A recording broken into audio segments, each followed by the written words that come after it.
याचं तुम्हाला दुःख होत होतं. तुम्ही किती लोकांना जबरदस्ती जेलमध्ये टाकलं याचं आठवत नाही का? आणि मी जाहीरपणे सांगतो की एकनाथराव खडसेला दुनिया जरी झाली तर जेलमध्ये टाकल्याशिवाय राहणार नाही याची खात्री मी आपल्याला देतो. दोस्तों संग मचाने मस्ती, बोरियत की खोल के रस्सी, खुशियों की लगाने डुबकी, आओ चलो सभी झूलेलाल, गर्मियों में सबसे सही. Jhulelal water park and resort, day night water park, slide for kids and all, food park, snacks के साथ south Indian food, indoor and outdoor game, wave pool, DJ, rain dance and many more. Jhulelal water park, opposite Jain valley, Anubhuti school के पीछे, Shirsoli road, Jalgaon.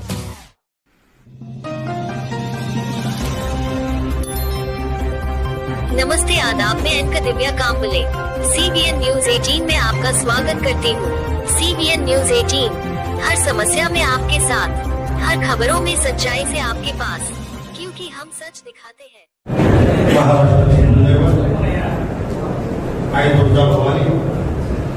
Chhatrapati Shivaji Maharaj, Shahu Maharaj, doctor Babasaheb Ambedkar, शाहीर राजाभाऊ साठे, महात्मा ज्योतिबा फुले, सावित्रीबाई फुले, सरदार वल्लभभाई पटेल, मौलाना अब्दुल कलाम आझाद यांना सर्वांना वंदन करून माझ्या 2 शब्दांना सुरुवात करतो.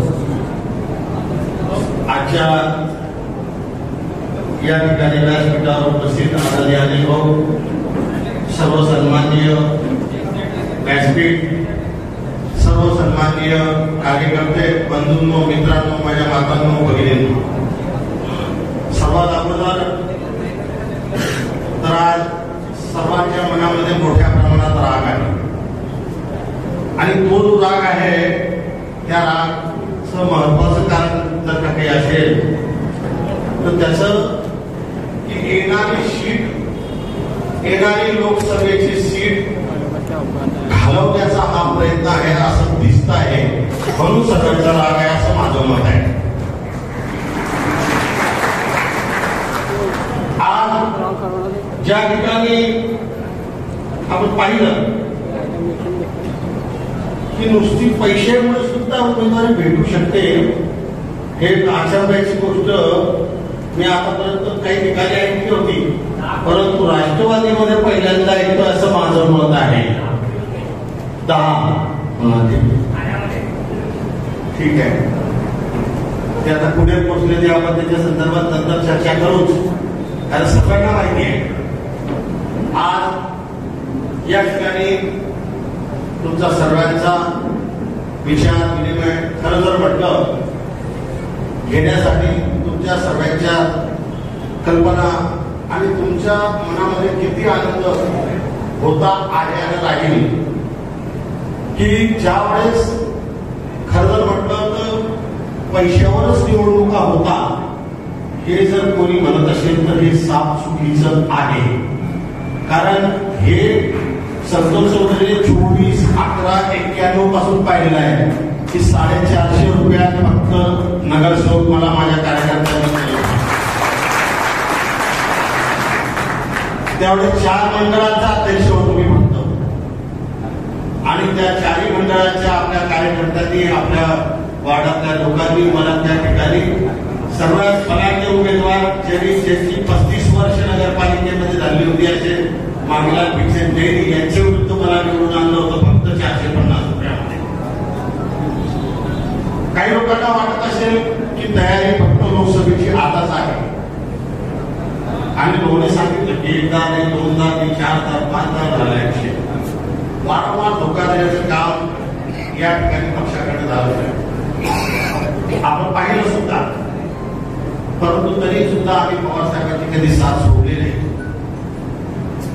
आणि आज आमच्या डोळ्यासमोर जे नाटक पुण्यामध्ये झालं ते बघून अत्यंत दुःख त्या ठिकाणी होत होतं की त्या ठिकाणी ज्यावेळेस उमेदवारांची निवड होते तो उमेदवाराच्या निवडीमध्ये 2 लोक काढले जातात, 3 लोक काढले जातात. तो उमेदवाराच्या नाशिकला मी ज्यावेळेस गेलो त्यानंतर मुंबईला बोलवल्यानंतर आम्ही सर्व मंडळी बसलो होतो. माझ्या शेजारी एकनाथ खडसे बसले होते. मी साहेबांना सांगितलं की हे जे काही कॅन्डिडेट येत आहेत हे सर्व डमी कॅन्डिडेट हे माझ्या शेजारचे माझेच पाठवत आहे असं मी स्पष्टपणे त्या ठिकाणी सांगितलं. आणि त्यानंतर साहेबांनी सांगितलं की आता फक्त 2 नाव राहतील, संतोष चौधरी आणि रवींद्र भैया. हे साहेबांनी फायनल केलं की या 2 नावांपैकी एक नाव आपण जाहीर करू. आणि त्याबद्दल आमची भूमिका हीच होती की दोघांपैकी कोणालाही केलं तर आम्हाला काही अडचण नाही. त्या संदर्भात 91 नंतर आपण पाहिलं असेल की एवढ्या निवडणुका लढलो आम्ही, परंतु आम्ही पक्षाकडे कधी 1 रुपया मागितलेला नाही आणि पक्ष आम्हाला म्हणू शकत नाही की आम्ही 1 रुपया कधी पक्षाकडे घेतलेला ते आहेत ते तुम्ही जाणार नाही. आम्ही आहेत त्याचा काही वाद नाही. पण 91 नंतर मी आपल्याला एकच सांगेन की खरं जर म्हटलं तर यावेळेस 2009 मध्ये माझी लोकसभा लढायची इच्छा होती. त्यावेळेस सुद्धा मला डावललं गेलं. त्यावेळेस सुद्धा मला जर तिकीट मिळालं असतं तर त्यावेळेस सुद्धा मी 100% निवडून आलो असतो याची मला खात्री होती. आणि त्या 2009च्या लोकसभेच्या तिकीट मागणीच्या नंतर माझ्यावर राजकीय खेळ खेळला गेला आणि मला जबरदस्तीने खोट्या पुण्यामध्ये 2 वर्ष मध्ये ठेवण्याचं काम त्या ठिकाणी या चंडाळ चौकरीने केलं. हे मला इथं जाहीर आज सांगावं लागेल. थोडे दिवस सांगा या चंडाळ चौकरीचे सर्वांचे नाव मी आपल्या समोर देईल की कोण कोण याच्यामध्ये इन्व्हॉल्व होत आहे. सर्वांचे नाव सांगेल. मी त्याची चिंता करत नाही. आणि आम्हाला इतकं त्रास दिला आहे की जसं सोन्याला तापवताना तसं आम्हाला आगीमध्ये टाकलेलं आहे. आता तुम्ही ना आम्हाला आगीमध्ये टाकलेलंच आहे. किती बी कुठा सोनं ते सोनच राहील. दुनिया होती. त्यानंतर चेअरमनशिपचा विषयाच्या अगोदर मी जेव्हा आमदार होतो तेव्हा माझं मंत्रिपदाचं जवळजवळ फायनल झालं. मंत्रिपदाचं फायनल झाल्यानंतर असाच एक बलाढ्य पैशावाला आपल्या जिल्ह्यातला माणूस होता. त्याचे मला 4 फोन आले. त्यांच्या माणसांकडनं मला निरोप आले की संतोषला माझ्याकडे घेऊन या. जर संतोष माझ्याकडे येऊन बसला आणि मला सांगितलं की मला मंत्री बनवलं त्याला लाल याची गाडी उद्या देईल असं सांगितल्यानंतर सुद्धा मी त्याला सांगितलं की मी तुझ्या पायरीवर येणार नाही. मंत्रिपदासाठी मी जे मागेल ते पवार साहेबांना मागेल. जे देणार आहे ते पवार साहेब आहे. त्यावेळेस सुद्धा मला डावललं गेलं. त्यानंतर आपण पाहिलं असेल की 2009 ला लोकसभेत डावललं. त्यानंतर जिल्हा बँकेच्या चेअरमनसाठी माझं नाव फायनल झालं. सर्व झालं. वाटपही झाली आणि जी वाटप झाली ती अजूनही त्यांच्याकडेच पडलेली आहे. परंतु त्यावेळेस सुद्धा खडसे भाजपमध्ये असताना सांगतायत की चेअरमनशिपसाठी संतोष चौधरीला देऊ नका, दुसऱ्याला द्या, आम्ही तुम्हाला मदत करू. म्हणजे त्यावेळेस सुद्धा मेसेज चुकीचा आला. आज मी आपल्याला खात्रीने सांगतो त्यानंतर सुद्धा विविध विषय झाले. आबा आता नाहीये पण आबाची सभा आठवडे बाजारातली सर्वांना आठवत असेल की आबांनी डिक्लेअर केलं होतं की तुम्ही भाऊ एक आमदार द्या, मी तुम्हाला आमदारकी देईल. एक खात्री पवार साहेबांची चर्चा करून मी सांगतोय असं सांगितलं होतं. तेव्हा सुद्धा एकावर एक फ्री काय आता एकावर अर्धी फ्री झालं. म्हणजे अशा पद्धतीने आमचा नुसता वापर पक्षाने त्या ठिकाणी केला हे आम्हाला दिसून आलं. आज मी आपल्याला खात्रीने सांगतो की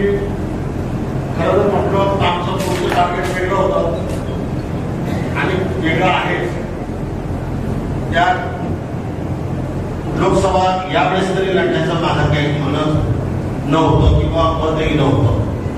परंतु खरं जर म्हटलं तर लोकसभा लढवणारा सुद्धा पक्षाकडे कोणी नव्हतं आणि त्यामुळे रवींद्र भैया आणि संतोष चौधरी यांचं नाव आलं होतं की हे दोघंच आहे की हे बळीचा बकरा होऊ शकतात.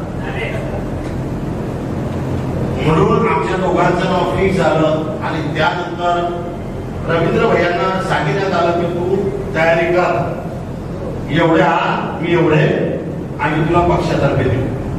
मी ते बाकी क्लिअर सांगणार नाही.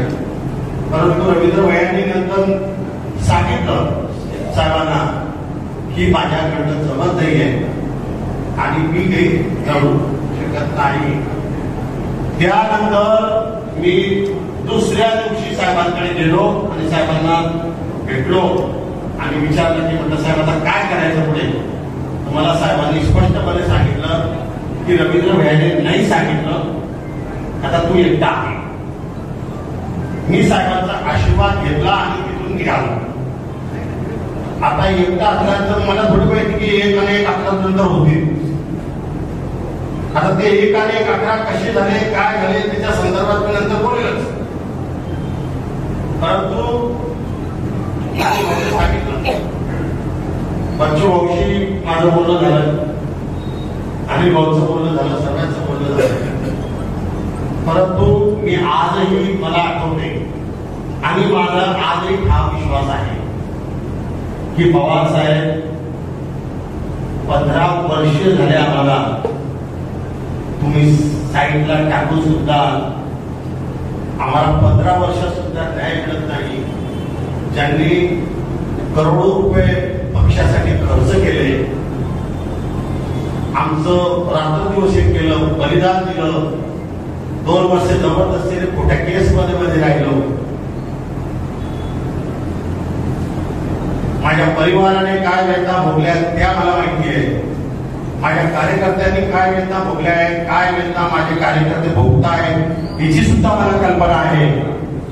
आज माझे कार्यकर्ते नुसतं मी तिकडनं आल्यानंतर कोणालाही सांगितलेलं नव्हतं की आम्ही या गाडीने येतो आहे. कार्यकर्त्यात फक्त मेसेज केला की आता भाऊ एकटे राहिले शर्तीमध्ये आणि आता भाऊ भुसावळला येतात. त्यांनी जो जल्लोष केला त्या जल्लोष केल्यानंतर यांचे सर्वांचे 12 वाजले आणि हे दुसऱ्या कामाला लागले. तोपर्यंत हे कामाला लागले नव्हते. त्यानंतर सोनवणेला पाठवलं. त्यानंतर हा चक्रजी भटजी हे दोघं गेले आणि यांनी काय सांगितलं आम्हाला समजत नाही की त्यानंतर त्यांनी 8 दिवसाची मुदत मागितली. त्याला 8 दिवसाची मुदत सुद्धा देण्यात आली. जाय तू जमा कर.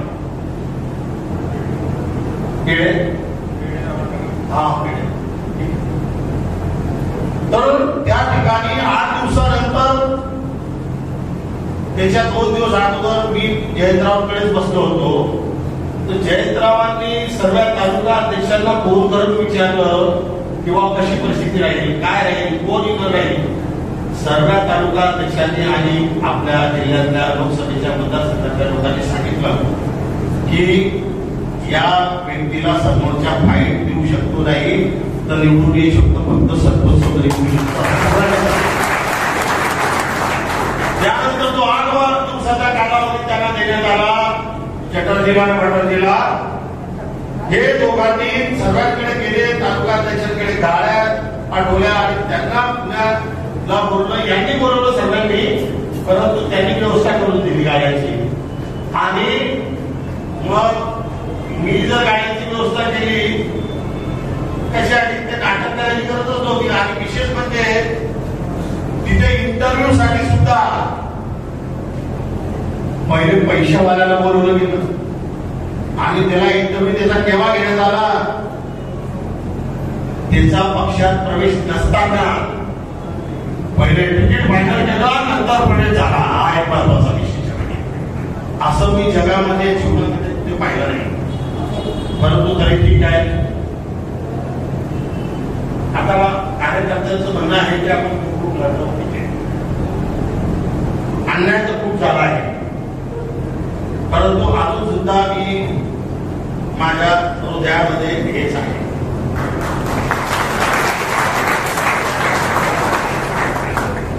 हा 2019चा माझ्याकडे रक्षा खडसेचा आणि माझा सर्वे सुद्धा आहे. 2019 मध्ये सुद्धा मी सर्वे केला होता 18 लाख रुपये खर्च करून आणि एक नाही तर 3 सर्वे केलेले आहेत. परंतु 2019 मध्ये मी का लढू शकत नव्हतो हे तुम्हाला सर्वांना कल्पना आहे. आणि त्यावेळेस सुद्धा मी विनंती केली, परंतु त्यावेळेस सुद्धा काही लक्षात 14 असो 19 असो, मग 3 वेळेस मी प्रयत्न करून मी शेवटी थकलो आणि मी ज्यावेळेस मी मागणी केलेली नव्हती. आणि त्यावेळेस मी रिंगणात आल्यानंतर बघा किती लोक येतात तिकीट मागायला, हा एक विशेष महत्वाचा आहे. आणि काही लोकांचं म्हणणं पडलं की माझ्या कार्यकर्त्यांनी जो जल्लोष केला त्याच्यामुळे याचे 12 वाजले, तर मी म्हणेल माझ्या कार्यकर्त्यांनी जल्लोष करतच राहायचा, कोणाचे 12 वाजवायचं वाजवू काय करायचं. मी माझ्या कार्यकर्त्याला कधी जोर देणार नाही, तो त्याचा अधिकार आहे. आणि आम्ही जे करू ते जोशातच करू, असं चुपचाप काम आमचं कधी आहे. बाकी सर्वात पहिली मागणी आणि महत्वाची मागणी जर काही असेल पवारसाहेबांकडे तर ती एकच आहे की ज्या एकनाथ खडसेंनी तुम्हाला पक्षाला धोका दिला त्याला पहिले राजीनामा मागावा आणि त्याची हकालपट्टी पक्षातून करायची ही विनंती माझी पक्षाला. कारण अजून सुद्धा तो दरवाजावरच उभा आहे, बेल वाजवतोय. आणि बेल वाजवल्यानंतर मध्ये आपल्या जिल्ह्यातले काही लोक बसले आहेत आणि ते त्या दरवाजाच्या इथे पाहत आहे की हा बेल वाजवतो, कोणी पळत नाही दरवाजा. अशी परिस्थिती कशी नाही ते बोल असं दरवाजाला तिच्यातून आणि मध्ये मजा मारत आहे की हा बरा आहे दरवाजाला उभा. आणि मी आपल्याला सांगतो अशा लोकांचे असे हाल झाले पाहिजे ना, घर का ना घाट का. कारण हे जे काही करताय समाजासाठी, लोकांसाठी, जनतेसाठी नाही, फक्त परिवारासाठी करताय हे आपल्याला समजत आहे. घरातच विधानसभा, घरातच विधान परिषद, घरातच लोकसभा. कोथरूडच्या लोकांनी जर सरपंच यांना केलं असतं तर घरातच सरपंच मी दिला असतो कोथरूडच्या यांनी, बाहेरचा दिला नसता. माझी विनंती आहे, आज एकनाथराव खडसे एवढं आपण चाला ती बसात ती उठात नाही तरी डुक डुक डुक डुक डुक डुक एक धागा एक तिकडनं चालतं चालतं. अरे आता तर शांत बसा. आणि तुमची परिस्थिती खराब झाली आहे, कशासाठी झाली आहे, तुमची परिस्थिती का आली, 137 कोटीचा दंड का आला, तुम्ही जेलमध्ये जाणार होता याच तुम्हाला दुःख होत होतं, तुम्ही किती लोकांना जबरदस्ती जेलमध्ये टाकलं याचे आठवत नाही का. आणि मी जाहीरपणे सांगतो की एकनाथराव खडसेला दुनिया जरी झाली तर जेलमध्ये टाकल्याशिवाय राहणार नाही याची खात्री आपल्याला देतो. आपले चंद्रकांत पाटील लढताय, त्यांनी आता हायकोर्टामध्ये दाखल केलाय. परंतु चिंता करण्याची गरज नाही. ज्या मंत्रालयाने 137 कोटीवर स्टे दिला आहे त्या मंत्रालयात मी अर्ज करेल, याच्या बोजा आहे तो उठवण्यात यावा. आणि हे सुद्धा यांना माहिती आहे की बीजेपी यांचं तिकीट कावा कट करेल हे यांना समजणारही नाही. आणि त्याच प्रयत्नात आहे, कारण यांच्या मर्जीने तिकीट आलेलं आहे. खडसेंच्या जिल्ह्यातल्या दुसऱ्या कोणाच्या मर्जीने आलेलं नाही, म्हणून यांना ते तिकीट कट झाल्याशिवाय राहणार नाही असं माझं मत आहे. आणि आज मी पवार साहेबांना आठवण करून देतो की भुसावळसाठी एक इतिहास आहे. आज सुद्धा माझी विनंती आहे कारण पवार साहेब 21 तारखेला मुक्ताईनगरला येत आहे. मी पवार साहेबांना खात्रीने सांगतो, आता इथून गेल्यानंतर भरपूरसे काही विषय आहेत. मी पवार साहेबांना जाताना यांच्यासारखं सांगून नाही जाणार ना की मला माफ करा. म्हणजे कसे नकलीपणा नाही, पद बी राहू द्या, हे बी राहू द्या, ते बी राहू द्या, गद्दारी बी करू द्या. मी जयंत पाटलांना स्पष्टपणे विचारलं की जयंतराव, मला हे समजत नाहीये की या खडसे परिवाराने तुमच्यावर कोणती भानामती केली आहे, कोणता जादूटोणा केला आहे, ते मला त्याच्याशिवाय तुम्हाला जिल्ह्यात कोणी दिसतच नाहीये. आणि ज्या वेळेस पासून एकदा खडसे पार्टीमध्ये आले, तुम्ही बघितलं असेल, सर्व पत्रकारांना माहिती आहे की पक्ष हायजॅक केला.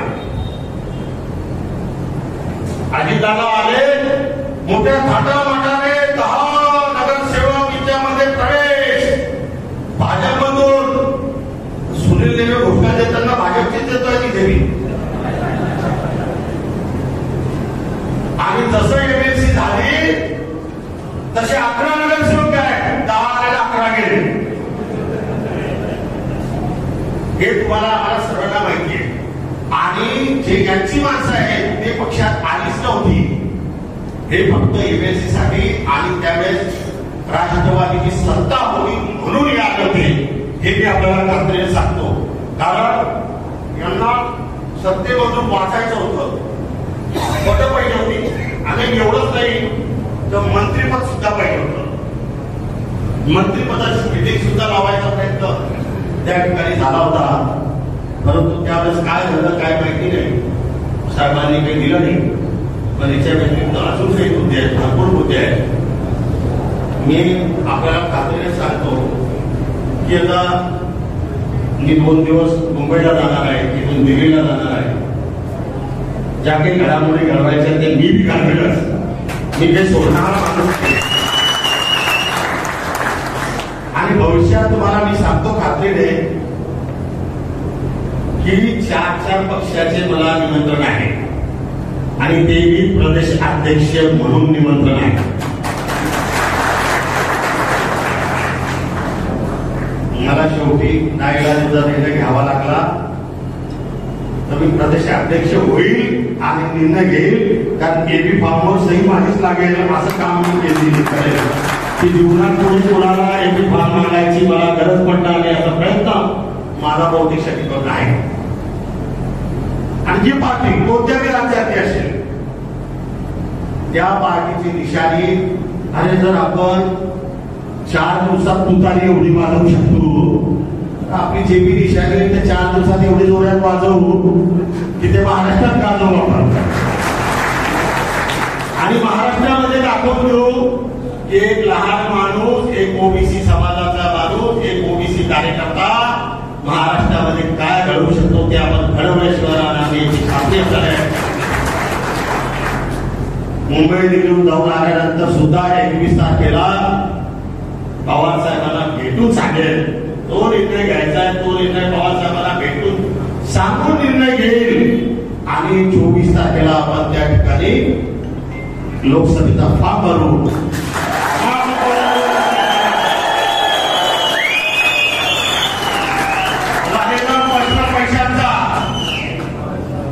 पैसा माझ्याजवळ हा सर्वात मोठा पैसा आहे. मला गॅरंटी आहे की या लोकसभेतले लोक मला 1 वोट आणि 1 नोट दोघी देतील. फक्त 1 वोट आणि 1 नोट. ज्या चालू आहे त्या बंद नाही. कारण या देशाला वाचवणं हे सुद्धा महत्वाचं आहे. बाकीच्या गोष्टी आपल्याला माहिती आहे की भाजपचे लोक काय करतायत काय नाही करतायत. आणि मला विश्वास आहे की ज्या वेळेस अशी चर्चा झाली मीटिंग मध्ये होताना, तर बाकीच्या लोकांनी असा विषय केला की मराठा समाजाचाच कॅन्डिडेट आपण काही लोकांनी दिला पाहिजे. असे जळगावच्या लोकसभेच्या लोकांनी काही असं सांगितलं. रावणे लोकसभेत गेले, 2 दलाल जळगावचे आले होते, त्यांनी हे सांगितलं. आता त्यांनी काय झालं घेतले हे मला माहिती नाही, परंतु तेव्हा सुद्धा साहेबांनी काय सांगितलं की पहिली लिस्ट ज्यावेळेस डिक्लेअर झाली त्यावेळेस भाजपने जे 20 उमेदवार डिक्लेअर केले होते त्यावेळेस आम्ही ते लिस्ट बघत होतो.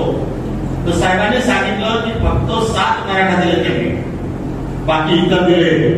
म्हणून आपल्याला सुद्धा तुला द्यायचं आहे, तुला निवडून आणायचं. साहेबांकडे सुद्धा जातीवाद होत नाही, झाला नाही, परंतु काही लोकांच्या मनामध्ये असतं. परंतु इथे मराठा समाजाने सुद्धा मला इतक्या मोठ्या प्रमाणात पाठिंबा दिला होता आणि देणार होते. देणार काय की हे समजणार नाही.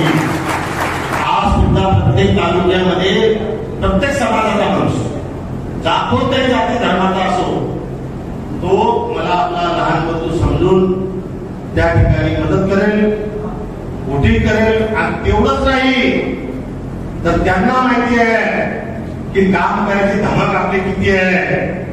अरे यांनी 50 वर्षात केलं नसेल ते संतोष चौधरी तुम्हाला 5 वर्षात करून दाखवेल. जसा दबदबा महाराष्ट्राच्या विधानसभे आणि मंत्रालयामध्ये होता तसा दबदबा आपण लोकसभेमध्ये आणि लोकसभेच्या मंत्र्यांकडे दाखवल्याशिवाय राहणार नाही. कारण संतोष चौधरी 2-2 घंटे कोणत्या मंत्र्याच्या दारी बसत नव्हता. जर कोणत्या मंत्र्याने टाइम नाही दिला तर लाट मारून आत बसायची ताकद होती. माझ्या कार्यकर्त्याचं काम काय नंतर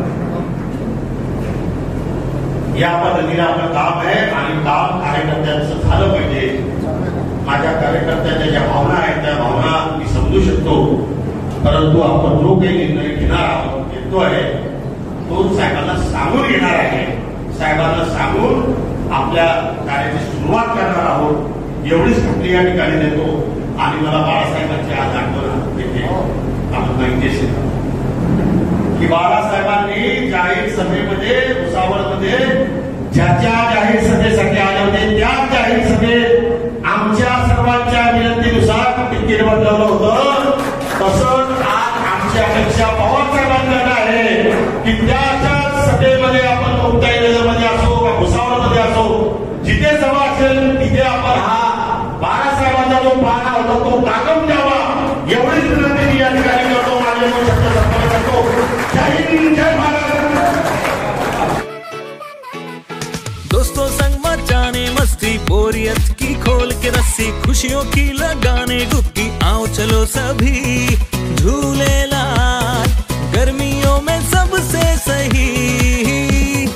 Jhuleलाल Water Park and Resort, Day Night Water Park, Slide for Kids and all, Food Park, Snacks के साथ South Indian food, Indoor and Outdoor game, Wave pool, DJ, Rain dance and many more. Jhuleलाल Water Park, opposite Jain Valley, अनुभूति school के पीछे, Shirsoli road, Jalgaon.